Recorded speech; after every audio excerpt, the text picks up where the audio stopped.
Hola a todos, buenas tardes. Como pueden notar, yo no soy acá de Colombia, soy de Brasil, así que voy a intentar levar mi mejor portuñol. Se algo se queda raro, creo que tem alguns assistentes acá de Mercado Livre que podem auxiliar. Así que estamos acá hoy para contar un poquito sobre el motor de cómputo que gestiona hoy más de 30.000 microservicios de nuestra plataforma interna de desarrollo que llamamos de Fiori. Não sei se alguns de vocês acá conhecem Mercado Livre como tecnologia ou solamente como e-commerce, não? Pero a ideia acá é justamente levar para vocês também pouco da imagem de Mercado Livre enquanto tecnologia. Há gente muito boa em los equipos e fazem coisas muito geniais. E aí, a ideia é compartilhar pouco disso com vocês. Dale? Déjenme poner mi timer acá porque creo que pode quedar. Timer, ¿dónde estás?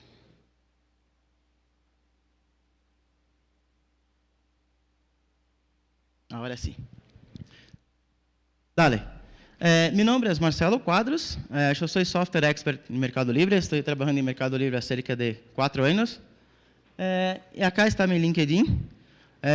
Como pode notar, há uma distinção, não? Sou de Mercado Livre, porque em Brasil é com a V e não com a B, como é acá em Argentina. Pero logo, Mercado Livre, ¿vale? Uma pergunta, quantos de vocês acá utilizam Kubernetes em produção? Algumas pessoas, não? E agora, deixa-me perguntar uma coisa para vocês. Quando vocês têm que desplegar uma aplicação em produção, ou mesmo em tua máquina, não sei, vocês utilizam YAML files? Sim? Não? Alguém não utiliza? Dale. Se tem que desplegar uma aplicação, hacen uso de um deployment, o objeto deployment de Kubernetes? Também? Dale. Service também? Interessante, não? Para nós outros, quando vamos desplegar uma aplicação de um usuário, ou seja, uma aplicação de um usuário que utiliza a plataforma Fiori, nós outros não hacemos uso nem de YAML file, nem do objeto deployment, e nem sequer do objeto service. Curioso? Então, se vocês querem saber pouco melhor sobre isso, creio que quedem na casa ao final da charla. E mesmo se não quedar claro, ao final, podem procurar a nós outros, que temos gosto aí em compartilhar como funciona por detrás. Dale? Antes de começar a charlar pouco mais sobre Fiori, sobre nossa plataforma, eu invito a vocês a chequearem acá nossa charla inicial. Creio que alguns de vocês também, se têm speakers acá, muito provavelmente fizeram algum workshop inicial. Acá eu conto pouco, não, sobre o processo de migração, porque nossa plataforma começou há 10 anos atrás, pero com instâncias EC2, então totalmente basada em VMs. E então, cerca de 3 anos atrás, hicimos esta migração para Kubernetes. E aí, nesta charla, eu conto acá lições aprendidas, pouco como foi toda esse research para ligar hasta Kubernetes e tudo mais, ¿vale? Assim que devo o invite acá para vocês. Então, contando pouco melhor sobre o que é Fiori. Fiori é a plataforma interna de desenvolvimento que Mercado Livre criou para desenvolver todas as aplicações. Assim que há dois temas distintos acá. Há o desenvolvedor de plataforma, que somos nós outros, não? Que chamamos de Cloud and Platform Team, e os desenvolvedores, essa palavra é complicada para quem é de Brasil, não? E os desenvolvedores que chamamos de desenvolvedores de produto, que são as pessoas que estão nas BUs, desenvolvendo, por exemplo, a API de ordens, o carrito e assim por diante, ¿vale? Então, todas as aplicações do Mercado Livre hoje são basicamente desenvolvidas em nossa plataforma Fiori. Esta plataforma, em primeiro lugar, é uma plataforma completamente no-ops. Como assim? Basicamente, esta plataforma, o desenvolvedor não tem que criar infraestrutura, não tem que manejar terraforms e YAML files. Basicamente, com cliques, se vai de zero à produção, solamente fazendo estes cliques por la plataforma. E para interactuar com a plataforma, o usuário tem aí um CLI e uma web interface. Uma coisa crucial acá da plataforma é que a plataforma brinda abstrações. Então, o que é isso?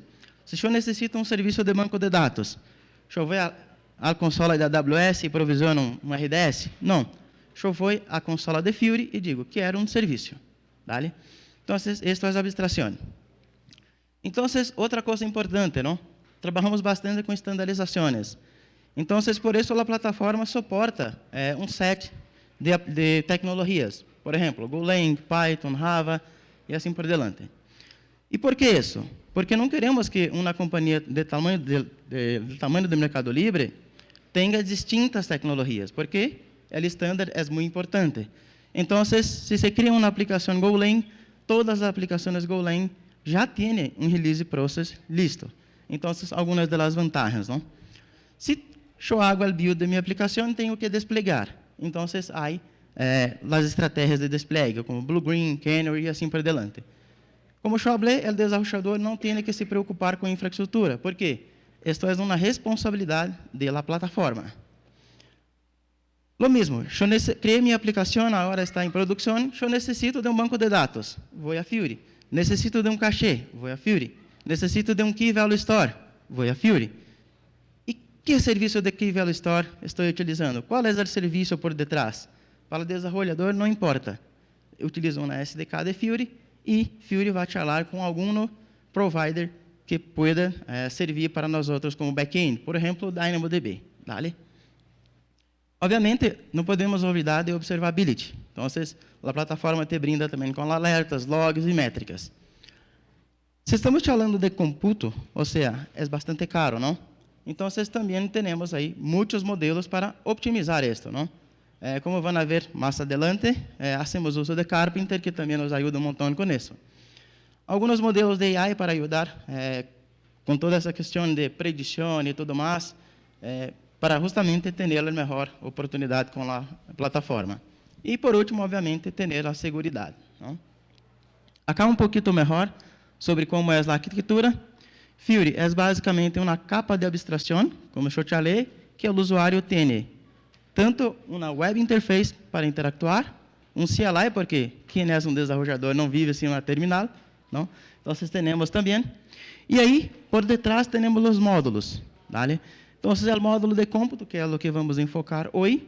E temos também módulos de data services, software management. E por detrás, como eu falei, sempre vai ter aí um cloud provider. E em alguns casos pode ser que, por exemplo, o banco de dados nem sequer seja da AWS, seja um banco de dados de nós outros mesmos, do Mercado Livre, pero manejado por el equipo de plataforma. Então, para o desenvolvedor, é transparente, não sabe exatamente se estás criando um banco em AWS, em GCP, ou se é dentro da infra de Mercado Livre. ¿Vale? Bien, hoje vamos enfocar basicamente em el módulo de cômputo, não? E aí, alguns dos números de nosso módulo de cômputo acá. Solo clusters, temos mais de 200 clusters. Contenedores, estamos chegando acá um milhão de contenedores, não? E, obviamente, isso pode aumentar, porque se ligamos ao Mercado Livre, como sabem, especialmente em Brasil, Mercado Livre é algo que a primeira coisa que a pessoa hace na vida depois que pode aceder à internet é comprar alguma coisa em Mercado Livre. Então, em Brasil é algo tradicional. Mercado Livre, todos conhecem, todos compram, todos confiam. É muito interessante, não? Se eu compro hoje, quizás à noite já esteja em minha casa. Alguns dos números da empresa, não? De Haiti, basicamente. Hoje, nós somos 20.000 pessoas trabalhando em toda a América Latina, de Brasil, Colômbia, Argentina. E, obviamente, dessas 20.000 pessoas, creio que uns 16, 17.000 são realmente desenvolvedores, porque acá também tem as pessoas que cuidam da plataforma. Cerca de 35.000 microserviços, não? Hoje, é muito fácil criar um microserviço em Fiori. Basicamente, next finish, o desenvolvedor cria um microserviço. Hoje, nós já temos acá alguns registros de mais de 30.000 despliegues por dia. Então, normalmente, quedamos acá em 20.000, 30.000 despliegues por dia. Obviamente, não são despliegues em produção, não somos loucos, não? Então, se eu hago uma feature e vou subir isso em Fiori para provar, obviamente, estou contando um despliegue. ¿Vale? ¿Claro? El portuñol, ¿se está entendiendo? Perfeito, que bueno. Me alegra. Agora vamos adentrar acá um pouquinho melhor sobre o que nos interessa, não? Como comentei com vocês, antes, todo estava em VMs. Então, instâncias EC2, que quedava up and running 24/7 e assim por diante. Então, nós outros notamos aí uma eficiência muito grande, especialmente com os serviços de shops, não? Porque, como trabalhávamos com instâncias EC2, então, um shop que executava quizás 2 vezes ao dia, que dava 24/7 up and running, e, obviamente, os custos se explotavam, não? Então, tudo começou com uma POC. Ou seja, nossa ideia seria conectar a Kubernetes e reemplaçar essas instâncias que estavam correndo em instâncias EC2, essas aplicações, não? Que estavam correndo em instâncias EC2, e migrá-las a Kubernetes. Então, como era uma prova, a única coisa que hicimos foi desenvolvemos um novo módulo de cômputo, que, neste momento, era um módulo de cômputo com a ideia de manejar orquestradores de contenedores, ¿vale? E o que hicimos? Basicamente, conectamos diretamente este módulo à API Server de Kubernetes. Dale. A princípio, tudo funcionou muito lindo, pero alguns problemas começaram a surgir, não? Ou seja, o primeiro desafio estava hecho porque logramos executar uma aplicação que executava em uma instância EC2 dentro de Kubernetes e, o mais importante, sem cambiar o código da aplicação, ¿vale? Isto para nós outros era um requisito. Pero agora, o que passa se nós outros temos 200 clusters, 100 clusters? Clusters de distintas versões. Se vocês trabalham com Kubernetes em grande escala, sabem que em la infra pode sim ter mais de uma versão de Kubernetes. Pero se uma versão deste Kubernetes, por exemplo, chega com uma versão que é um breaking chain de API, como quedaria com meu módulo de cômputo? Certamente, este módulo de cômputo ia ser um problema. Eu não ia querer trabalhar. Alguns de vocês creem que seria divertido trabalhar acá, com cluster de distintas versões, falando diretamente com o API Server, que poderia ter uma API totalmente distinta da outra? Não estou dizendo que é assim, dale, mas não sabemos o futuro, obviamente. Então, quedava um quilombo estar cá. Então, sabíamos que não poderíamos seguir desta maneira. E como nós outros solvemos isso, não? Então, acá mira que há cluster de distintas versões e pode ter múltiplos clusters, não? Incluso clusters de distintas regiões e de distintos cloud providers, porque, ao final, Fury é uma plataforma multi-cloud, ¿vale? Qual foi nossa solução, então? Nós outros começamos acá a criar uma aplicação que chamamos de Cluster API. Acá estamos mirando acá o ícone de deployment, não? Pero esta é uma aplicação de plataforma. Então, para as aplicações de plataforma, nós outros utilizamos os objetos default de Kubernetes sem nenhum problema, ¿vale? Então, qual é o objetivo desta API, não? Seria que nós outros, no mais, faláramos diretamente com a API Server em el módulo de cômputo. Desta maneira, o módulo de cômputo poderia quedar totalmente agnóstico de Kubernetes. E, quando eu só hago um request de, por exemplo, domínio Fury, create instance group, o que vai ter em este request? Então, é um JSON, um payload, que vai ter uma quantidade de réplicas, a imagem que se quer desplegar, quantidade de recursos, memória, CPU, e assim por diante, scaling policy, e a Cluster API tem como função a ser um translate deste request de domínio Fury para o domínio de Kubernetes. Então, se empieza a criar réplica set, HPA, Service Account, Pod Open Budget, e assim por diante. E que vantagens temos neste modelo, não? Como eu te falei, nós outros agora hacemos o translate de objetos Kubernetes para um domínio de Fury. Evitamos, assim, o acoplamento com a API Server. Por quê? Se amanhã chega um cluster com outra versão, que incluso tem, por exemplo, um breaking chain na API, a única coisa que vamos fazer é generar uma nova versão do Cluster API e desplegar em essa versão nova do cluster. Probamos, tudo funciona, então estamos listos para deixar esse cluster listo para a plataforma. Dale? Então, somos Kubernetes agnósticos. Desde o momento que o módulo de cómputo não conhece mais Kubernetes, se amanhã decidimos cambiar Kubernetes por outra solução similar, o único cambio que vamos fazer é, quizás, cambiar a Cluster API ou criar outra aplicação que hace algo muito similar. ¿Vale? Então, com isso também suportamos facilmente múltiplas versões de Kubernetes. ¿Por quê? A request que sai de Cluster API, do Compute Module, perdão, hasta Cluster API, não se cambia. Então, para o módulo de cómputo, tudo queda normal, transparente, abstraído. ¿Se entende? É a abstração acá. E, obviamente, com isso, nós temos acá um upgrade muito simples de cluster. Aí, começam outros problemas, não? Temos múltiplos clusters plugados agora, podem ter distintas versões, mas eu necessito saber o estado de minha infraestrutura. Então, desde a plataforma, eu me gostaria de entender, por exemplo, quantas aplicações eu tenho desplegadas. Quero saber, por exemplo, quantas réplicas tem em minha aplicação. Agora, imagina, você sai uma request desde o front-end de Fury para pegar o módulo de cómputo, para pegar um Kubernetes que nem sequer eu sei qual é. Seria bastante complexo, não? Então, o que hicimos? Desarrollamos alguns controladores de Kubernetes que quedam basicamente escutando eventos da API Server e fazem a replicação para nosso módulo de cómputo. Desta maneira, em este banco de dados, eu tenho todo o estado da infraestrutura. Por quê? Todas as vezes que se cria um pod, se cria um réplica set, se cria algo dentro de Kubernetes, esses controladores quedam escutando os eventos e fazem o sync com o módulo de cómputo.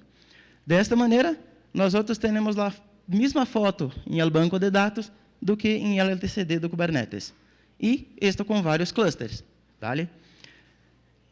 Também, seguindo a ideia de que nós teníamos que falar com o módulo viejo, não? Que é o módulo de VM, nós teríamos que plugar estes pods em nossa Mesh Controller. Ou seja, há uma traffic layer de Mercado Livre que todas as aplicações utilizam esse service mesh para se comunicar.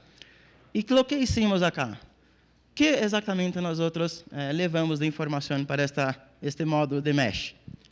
Nós levamos o IP do pod. Como assim? O IP do pod é um IP virtual. Então, para este caso, nós utilizamos o VPC CNI de AWS e aí, por exemplo, pegamos um IP real da VPC e levamos para esta capa de tráfego, não? Desta forma, nós logramos manter a conectividade entre todo o entorno. Não importa se estás em Kubernetes ou se estás correndo em VMs ou outras aplicações. Sempre vai passar por essa capa de mesh e tudo está registrado aí.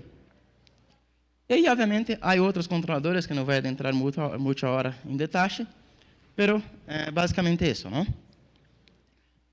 Dale, falamos bastante acá sobre versões de Kubernetes, como hacemos para manter tudo isso. E não sei se vocês sabem, não, mas em EKS de AWS, se nós ligamos ao Extended Support com um cluster, isto queda que creio que 400% mais caro. Então, mirando que temos aí mais de 200 clusters, obviamente poderia ser um gasto bastante expressivo, não? Então, o que hacemos acá basicamente? Nós utilizamos das estratégias de despliegue de Fury para ajudar nós a fazer todo esse trabalho com atualizações dos clusters. Como? Fury tem distintas estratégias de despliegues. Blue Green Canary, que não vou entrar em detalhes, creio que vocês sabem o que é, não? Safe, que é basicamente um Blue Green, mas com algumas opções mais, que, por exemplo, Fury pode comparar as métricas do workload viejo com o workload novo e, obviamente, fazer a recomendação de um rollback basado em las métricas. Então, se há uma degradação, Fury automaticamente recomenda um rollback. E a principal acá, que nos ajuda com isto, que é a migration. O que é essa estratégia? Em Fury, há um serviço, se pode dizer assim, que chamamos de actionables. O que é esses actionables, não? Sempre que detectamos que algo tem que suceder em la plataforma, se, por exemplo, tua aplicação está executando em um cluster de 1.28 e ela tem que ir a 1.30, por exemplo, o que hacemos é, miramos todas as aplicações que estão em essa condição, generamos uma oportunidade para esta aplicação, um acionável. Isto vai aparecer em Fury para o usuário, e o usuário vai ver, você tem que performar um blue-green. O usuário tem uma fecha para fazer esse blue-green, e se o usuário não hace, Fury vai fazer em algum momento. Obviamente que, sempre que hacemos isso, damos aí um prazo não, aceitável para que o usuário haga e que não tenha riscos para a companhia. ¿Vale? Então, o que passa acá é basicamente um blue-green para o novo cluster, e basicamente, o que temos acá, novamente, a replicação, você vai para o tráfego e este cluster agora está passível de morir. Então, hacemos isto com todas as aplicações. E aí chegamos a um ponto interessante, não? Como escalamos as aplicações? Hoje nós trabalhamos com suporte a scaling por CPU, por request por segundo, também um módulo preditivo, porque há aplicações que têm um comportamento igual para determinadas horas do dia. Então, trabalhamos também acá com machine learning para determinar este scaling. Então, antes de aguardar que chegue um montão de requests e minha aplicação pueda quedar lenta, nós adelantamos este processo e, baseado em esta scaling preditivo, chegamos a escalar isso antes. Vertical Pod Outscaling, né? Ou seja, também trabalhamos acá coletando métricas do Vertical Pod Outscaler para generar right sizing. Ou seja, você criou uma aplicação e disse que na sua aplicação necessita de 20 gigas. Depois de 2 dias, eu miro que sua aplicação está consumindo 2 gigas. Eu genero novamente um accionável para você e você tem que aplicar esta opção. Ou seja, que é um right size da aplicação, da infraestrutura, perdão, que é feita totalmente automática por Fury. E uma opção interessante também que é Scale to Zero e Scale from Zero. Ou seja, a aplicação não está recebendo request, nós escalamos a 0. Vale? E como escalamos os clusters? Hoje nós utilizamos Carpenter. Por quê? Principalmente porque se mostrou mais eficiente, principalmente em termos de custos, não? Para nós comparado com o Cluster Outscale. Isso porque Carpenter pega diretamente as instâncias, falando diretamente com a API de EC2. Então, é mais rápido. Eu posso ter acá, por exemplo, uma combinação de spot e também on-demand e, obviamente, com instâncias dinâmicas. O que seria isso? Eu posso, baseado em la configuração que eu creo, eu posso dizer que, por exemplo, neste node pool, eu devo ter somente instâncias de família C, M ou R. E não quero que seja nano, micro ou small. E também posso trabalhar com a zona de disponibilidade que eu quero que tenha mis worknodes. O mesmo com a arquitetura, se pode ser spot on demand e assim por diante, não? E aí, falando do spot, que sabe vocês estão perguntando, Dale, como é a luz do spot de vocês, não? No Mercado Livre, não temos tanto o conceito de entornos, mas trabalhamos com um framework que chamamos de Framework de Criticality. Então, se eu crio uma aplicação que estou desenvolvendo, não há impacto, não está produtiva, então, a criticidade desta aplicação neste momento é teste. Então, é o mesmo que dev para vocês. Dale? Em estes entornos que estão nas aplicações de teste, e obviamente, não? Os clusters também são criados baseados em essa criticidade. Então, eu tenho distintos clusters de teste, distintos clusters de low e medium, e assim por diante. Então, os clusters de teste hoje trabalham com 100% de spots, e a mais crítica, que é a Company Critical, tem 10% de spots. Isso porque, obviamente, estamos priorizando o custo, não? Então, se estamos falando com um entorno de teste, obviamente, se uma aplicação se faz, não tem grandes problemas, não? Dale. Agora chega o momento de criar estes clusters, 200 clusters. E por que criar o cluster? Recordam que no princípio eu te falei que há a Cluster API, há os controllers. Então, seria muito fácil para nós outros ligar a consola da AWS ou de Google e dizer, upgrade cluster. Mas se hacemos isto, há uma chance muito grande de algo mal se passar. Por quê? Recordam que os controllers, a Cluster API, todo isto é acoplado à API de Kubernetes, é totalmente dependente. Se nós outros fazemos esse despliegue sem provar antes, é provável que tenhamos sérios problemas. Então, qual foi nossa estratégia inicial? Recriar os clusters. Então, se estamos agora com 30 e chegamos ao final do suporte, nós outros criamos novos clusters. Temos 100 clusters, vamos criar novos 100 clusters com outra versão. Dale? Probamos isto com nossos controles, estamos ok? Sim. Então, neste momento, começamos a fazer a migração. Dale? E como criamos estes clusters? Não? Ao princípio, nós outros começamos com uma estratégia de Terraform puramente. Então, teníamos um repositório com um montão de carpetas, 40, 50 carpetas de Terraform, uma para cada cluster. E amanhã temos que atualizar. No que hacíamos? Copy, né? Copy, paste, e começávamos a cambiar o nome dos clusters, um a um, cambiando os parâmetros, e pero este era uma ação manual com muita possibilidade de erros. Então, para evitar esta situação de erros, nós outros começamos a trabalhar com uma forma um pouco mais GitOps de ser. Ou seja, criamos uma aplicação que chamamos de Automatrix, que esta aplicação tem acá algumas implementações com a SDK de Terraform e também de Kubernetes para generar Terraform de maneira programática. Então, essa API aceita, por exemplo, um request de parâmetros de dizer, quero criar um cluster de nome X com esta configuração. Esta aplicação vai generar acá um pull request com os manifestos generados e algum desenvolvedor da plataforma vai aprovar este request. Quando Access approve this pull request e el merge, entra outra ferramenta que também construímos in-house, que é o Cloud Controller, que é uma ferramenta para aplicar IAC. E por que isso? Porque essa ferramenta analisa, tem diversas políticas, não? Então, se, por exemplo, eu vou criar um cluster, tenho que dizer que meu control plane não pode estar exposto, e assim por diante, um montão de políticas, dale? Então, o que passa acá? Quando hace esse merge, o Cloud Controller mira o que passa acá e começa a criar o cluster. Então, cria o cluster, instala o FluxCD e, em este momento, FluxCD começa a mirar outro repositório, que é o repositório onde manejamos aí os manifestos de Cluster API, de Compute Controller e assim por diante. Então, depois de todo este processo, nosso cluster figura listo para se plugar na plataforma e receber workloads. Então, é basicamente este processo que hacemos para todos os clusters a cada 6 meses, que é onde atualizamos todas as versões dos clusters. Isto quedou muito fácil e, obviamente, com 0 ações manuais. Dale? Creio que é isso que tinha para contar para vocês.